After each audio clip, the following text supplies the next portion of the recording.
Olá, pessoal, tudo bem com vocês? Bem-vindos novamente a mais um vídeo do canal Horus em Foco, o Sol da Origem Infinita. Hoje vamos para o quadro Horus em Foco Educação e esse quadro vai fazer um link com o vídeo Horus em Foco Análise Política, em que fazemos uma discussão sobre análise do poder. Então, muitas das coisas que falaremos hoje aqui fará um link com o que foi apresentado no quadro Horas em Foco Análise Política, em que falamos sobre poder, autoritarismo, autoridade, gestão e liderança.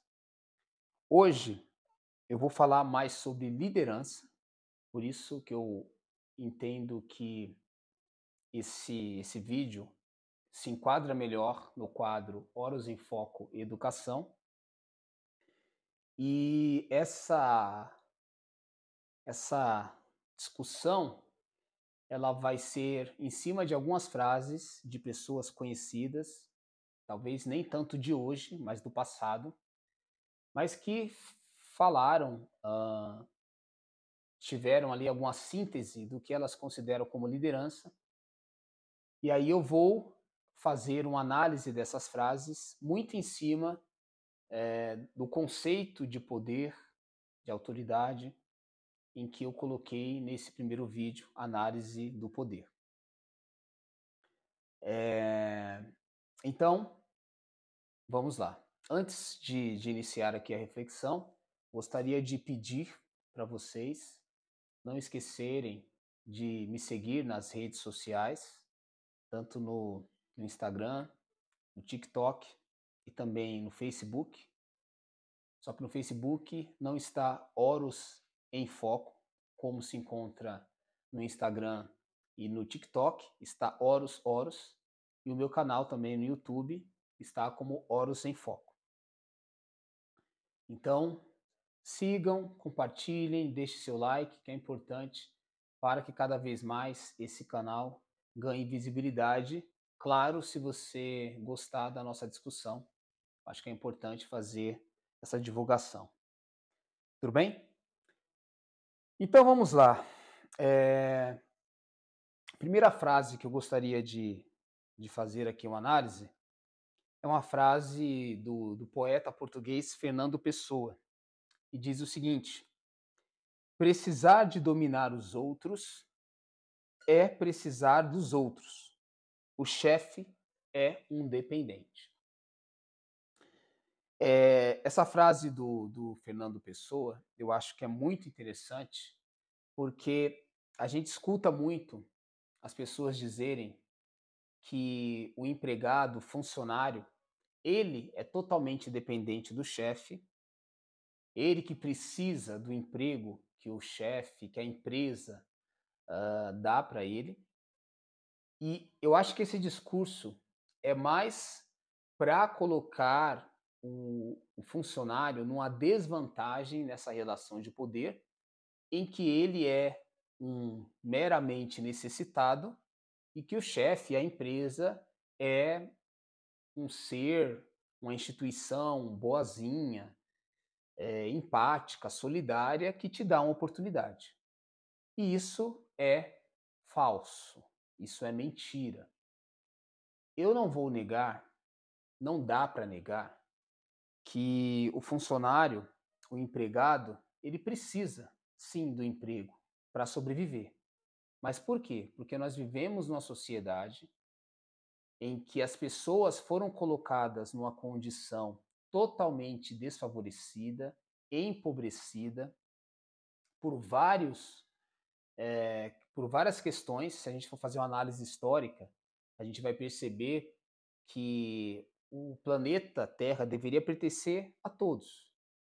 Jean-Jacques Rousseau vai trazer uma concepção em que pessoas oportunistas elas foram controlando, foram tomando lugares e fazendo com que as pessoas que antes tinham toda a liberdade de plantar, de colher e pelo fruto do seu trabalho, na sua liberdade, fazer ali a manutenção da sua vida, com o tempo isso foi sendo monopolizado por pessoas espertas, por pessoas gananciosas e que tomaram lugares, arrendaram para si e fizeram com que essas pessoas que antes poderiam coletar, colher as coisas de uma forma natural, espontânea, agora elas tenham que trabalhar para esses donos desses espaços. E é claro, a gente vai maximizando isso. Hoje a gente sabe que a população mundial ela passa de 8 bilhões de pessoas. A gente sabe que talvez um modelo consumista em que você precisa consumir tantas coisas, né? Esse modelo urbano impede que muitas pessoas consigam, de repente, voltar a um estágio camponês em que você planta e colhe e se satisfaz apenas desse básico da vida, que muitas vezes a gente tem algumas populações mais originárias, indígenas, por exemplo, e algumas tribos africanas, que têm um modelo de vida um pouco mais no campesinato. É interessante colocar que falar que a gente tem um modelo de vida básico não significa diminuir esse modo de vida, mas é uma forma de vida pautada no essencial. Então, hoje, nesse mundo urbano que nós temos, as pessoas estão seduzidas por um sistema capitalista, por um sistema consumista, e aí não necessariamente elas conseguem, porque já estão inseridas no meio urbano, fazer um movimento de uma vida um pouco menos pautada em várias coisas que são supérfluas, que você não precisa dessas coisas para sobreviver, mas dentro de um mundo de status, dentro de um mundo de consumismo, você acaba não conseguindo ficar fora desse sistema. E aí existem as relações de trabalho, existem aqueles que são donos dos meios de produção, que têm o capital, que têm as terras, que têm o sistema de produção, as máquinas, a tecnologia, e aquelas pessoas que vendem a sua força de trabalho.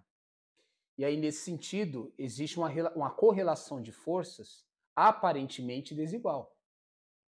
Então, as pessoas, de certa forma, que não são donas dos meios de produção, estão, com certeza, numa correlação de forças desfavorecidas.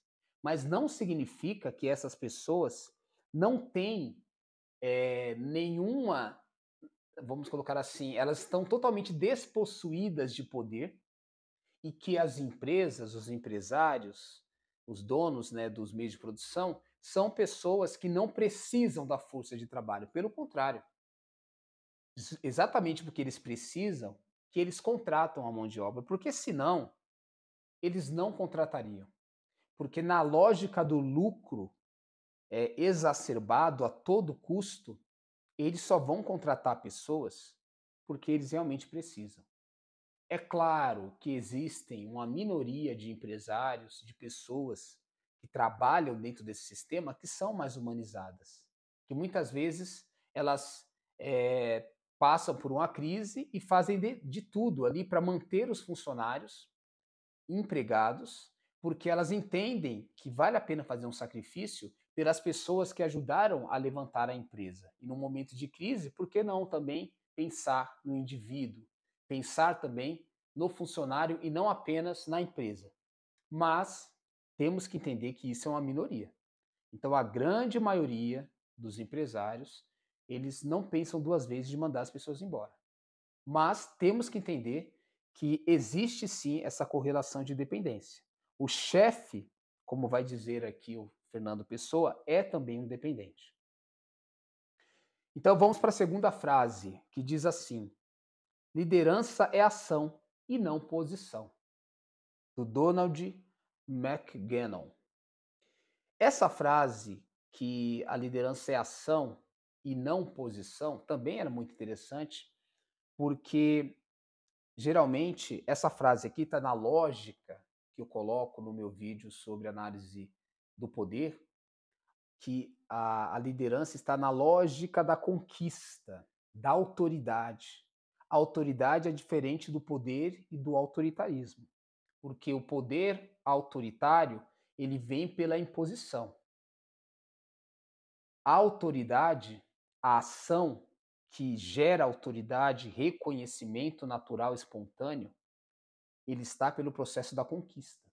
Então, os verdadeiros líderes, tanto homem como mulher, independente do gênero, os verdadeiros líderes são aqueles que conquistam o seu lugar de destaque, a sua autoridade. E não uma coisa que é simplesmente colocada, como você vê, por exemplo, muitas vezes na igreja, o padre já está lá, ele é o líder. Acabou. Né? Você entra numa empresa, o chefe, o dono da empresa já está lá. Você entra numa escola, né, o diretor, né, o coordenador já está lá.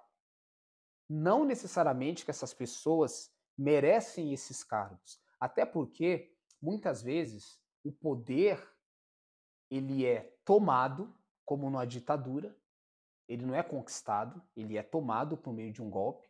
O poder, ele muitas vezes, ele é adquirido por meio de conluios, de negociações, por meio de favorecimentos, troca de favores. Tá? Então, existe também uma visão corporativa. Então, muitas vezes, o poder é dado não a quem merece, mas a quem me favorece, a quem concorda com a minha opinião. Então, nas empresas, muitas vezes nas igrejas, nas escolas, essa coisa de meritocracia não existe. Quem está no poder nem sempre é porque merece, é porque tem competência, é porque realmente tem conhecimento para estar ali ocupando aquele cargo, tá? Então, essa frase do poder está associado à posição, ou melhor, a liderança está associada à ação e não à posição, ela faz essa reflexão. Mais uma frase aqui interessante, né? Questionar quem deve ser o chefe é como discutir quem deve ser o saxofonista. Num quarteto, evidentemente, quem o saber tocar. Essa frase é do Henry Ford, né, que foi um empresário, um dos criadores aí da empresa Ford e também de um processo de produção, de linhas de produções, de eficiência, de produção em maior número com menor gasto. Então ele tem toda a importância, né, nesse processo, mas essa frase aqui, nesse caso, eu concordo com o pensamento fordista, com a ideia dele, em colocar que, teoricamente, quem deveria ser o chefe? Aquele que sabe tocar o saxofone da área que ele está atuando. Aquele que tem conhecimento de causa. Aqui reflete com a frase anterior que o chefe, o líder, o gerente não deveria ser uma posição, deveria ser uma ação.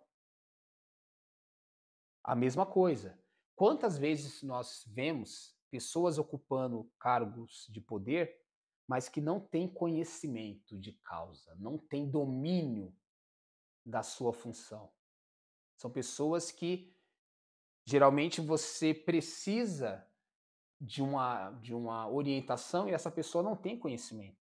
Não significa que o líder, o chefe, o gerente tem que ser um sabe-tudo, um onisciente. Não precisa necessariamente. Mas também tem que ter um conhecimento. Mas como muitas vezes os cargos de poder não têm nada a ver com saber, com mérito, com conhecimento técnico, com conquista, então é comum ver pessoas totalmente despreparadas gerenciando, governando pessoas que muitas vezes têm muito mais conhecimentos do que aquela que está ocupando esse cargo de chefia. Quantas vezes a gente vê o filho do dono, a filha do dono, da dona, geralmente é dono, infelizmente, ocupando cargos de poder. O amigo ou aquele que é conveniente para a pessoa que que é dona da empresa. Então a gente percebe essas contradições dentro dos cargos, dentro da função de poder, né? Por isso que muitas vezes o poder é tão mal exercido, por conta desses elementos. Vamos lá. Aqui tem mais uma frase, né? Quem nasceu para obedecer, obedecerá mesmo no trono. Marquês de Valvernargues. Foi que pronunciou essa frase. Essa aqui é muito interessante. Quem nasceu para obedecer, obedecerá mesmo no trono. Eu faria aqui um link com um escritor chamado Etienne de La Boétie, em que escreveu uma obra chamada O Discurso da Servidão Voluntária. Eu acho que essa ideia da servidão voluntária, ela se enquadra nessa ideia, nessa concepção de quem nasceu para obedecer. Obedecerá até mesmo quando está no cargo de poder. Só que aí eu vou fazer aqui algumas questões, problematizar essa ideia. Por quê? Primeiro que eu contesto essa ideia de que algumas pessoas nascem para servir e outras nascem para governar. Tá? Essa ideia está muito lá naquela concepção que deveria ser já superada da ideia de um sangue real, sabe? De uma pessoa que desde sempre foi constituída, abençoada por Deus para ser líder, tá? Destinada ao trono. Essa visão ela é totalmente complexa. Essa visão é uma forma de você proteger determinadas famílias para ocuparem o poder, não por conta da conquista, do mérito real, mas por conta de uma imposição ideológica. Então, na verdade, ninguém nasceu para governar, nem nasceu para servir. Mas o que eu acho interessante nessa frase? Que algumas pessoas, desde criança, elas foram condicionadas a se pensar, se ver como líderes, como chefes, e outras pessoas foram condicionadas a se ver como empregadas, como serviçais. Isso acontece muito, por exemplo, na educação pública e na educação privada. Existe muitas vezes essa forma de você diferenciar uma educação pública mais servil, mais para o mercado de trabalho, e uma educação privada para ser chefe ou para ser o que você quiser. É o que acontece, por exemplo, com essa farsa do novo ensino médio. Na prática, no discurso, no marketing, você vai ser o que você quiser. Você vai ter as possibilidades de realizar os seus sonhos, de construir o seu projeto de vida. Esse é o marketing. Na prática, você está sendo treinado para o mercado de trabalho, para determinadas funções que não serão ocupadas pelas pessoas mais ricas, mas para aquilo que o mercado precisa. Então a escola não é uma escola que prepara todo mundo para ser o que ele quiser, mas a gente tem um recorte de classe aí. Interesses diferentes de acordo com a instituição de ensino. Não deveria ser assim, né? Então, é dentro dessa lógica que eu entendo que a gente tem que quebrar esses mecanismos de dominação que foram introjetados. A gente precisa ter esse olhar crítico e lutar para construir um meio social mais justo, mais igualitário e que as oportunidades sejam as mesmas para todos e não apenas para alguns. Aí vamos para a próxima, né? A maior habilidade de um líder é desenvolver habilidades extraordinárias em pessoas comuns. Abraham Lincoln. Essa frase eu concordo com ela em partes. Por quê? Porque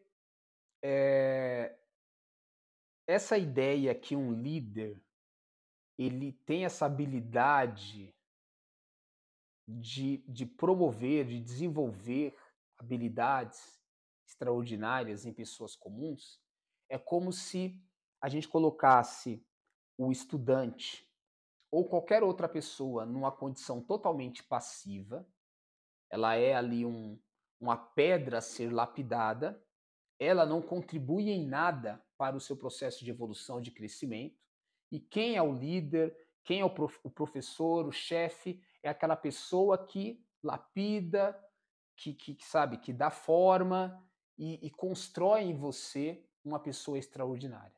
Então, o mérito está todo no líder e não na pessoa. Eu discordo. Eu sou de uma ideia, de uma concepção, isso está em Aristóteles, está em Platão, isso está em Sócrates.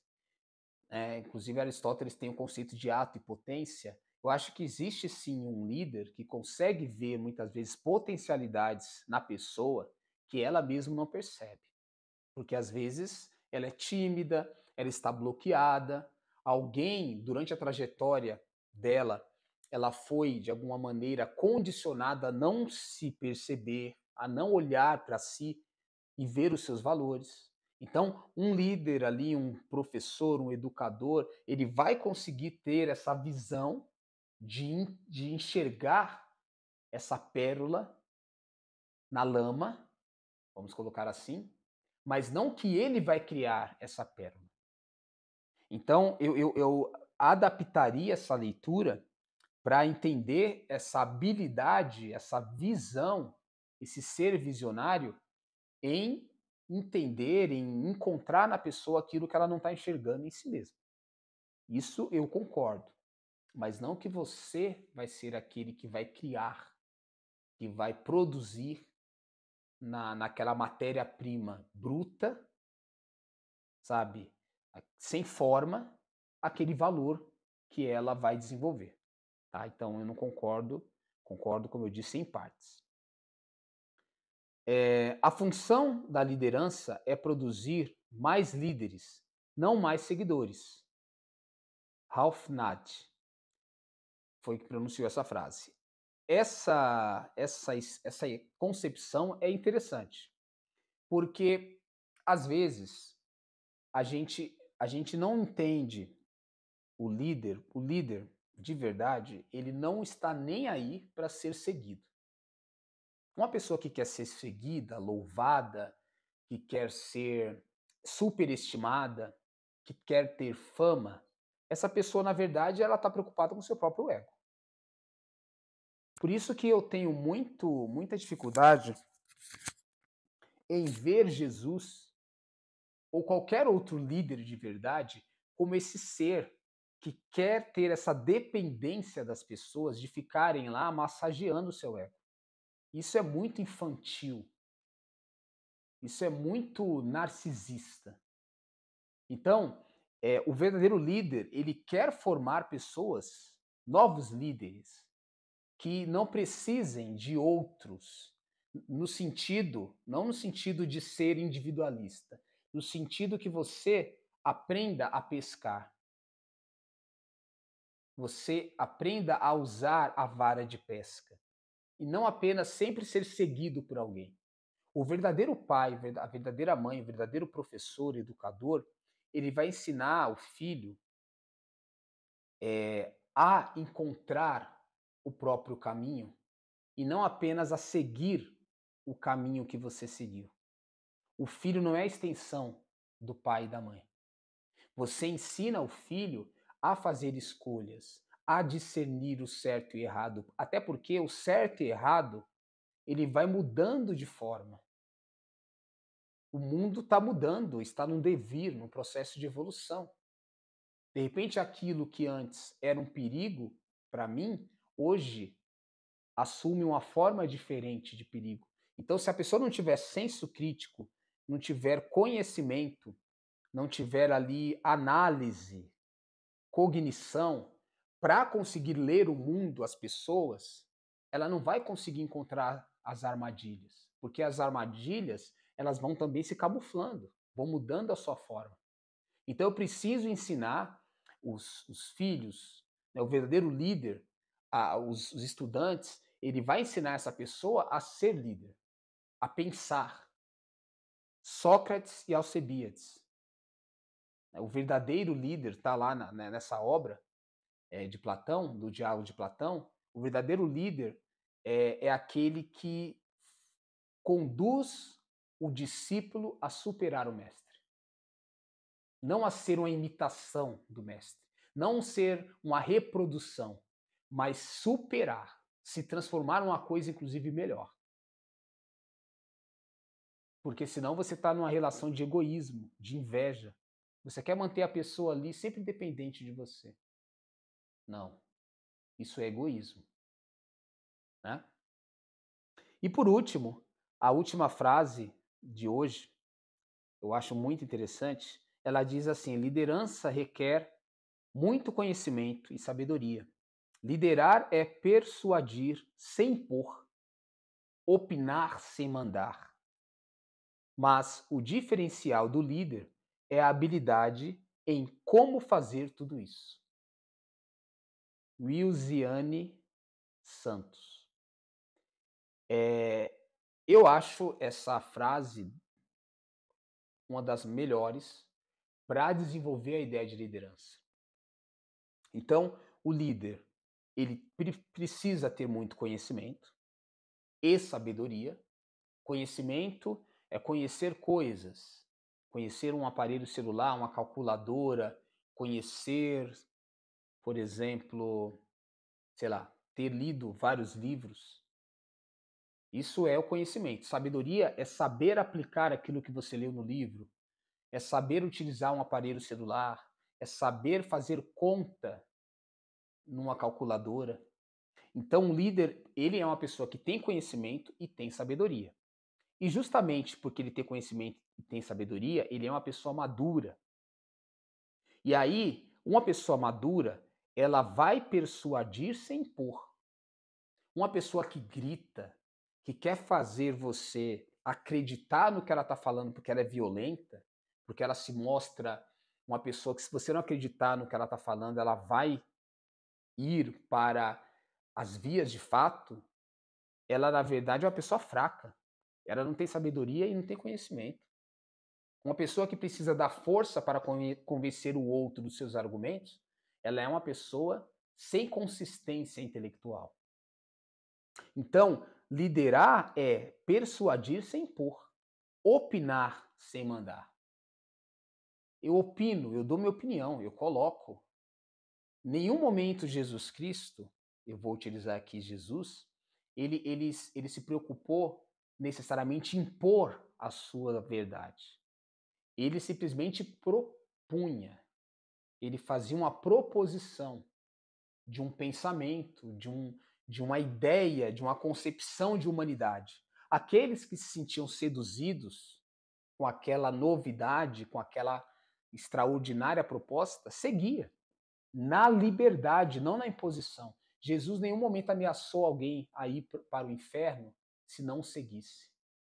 Isso é poder. Jesus não usava do poder, mas sim da autoridade. Eu falei de Jesus, mas vários líderes na humanidade, que a gente poderia citar aqui, Karl Marx, né, o pensamento marxista, ele se tornou tão importante porque Marx foi um verdadeiro líder. As suas ideias foram, né, se propagando, mesmo depois da sua morte. A gente poderia pensar, por exemplo, Zumbi, Dandara, né, pessoas que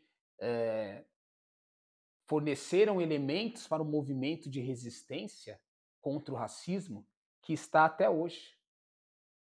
Líderes verdadeiros que inspiram outras pessoas, mesmo pós o seu tempo, mesmo pós desaparecimento da sua carne, da sua formação enquanto pessoa, as suas ideias continuam vivas na sociedade. Esse é o verdadeiro líder. E o verdadeiro líder é aquele que consegue exatamente fazer, realizar essas habilidades de propor sem impor, né, de opinar sem mandar. de cativar as pessoas, sem a preocupação que elas necessariamente tenha de segui-los. Se você quiser me seguir, se você quiser me ouvir, eu estou aqui. Mas isso é uma escolha. Então, a verdadeira liderança, ela está na liberdade, na espontaneidade, numa troca sem coação, sem agir pelo medo, pela força.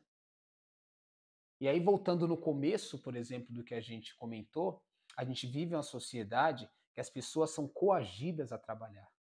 Elas não são livres.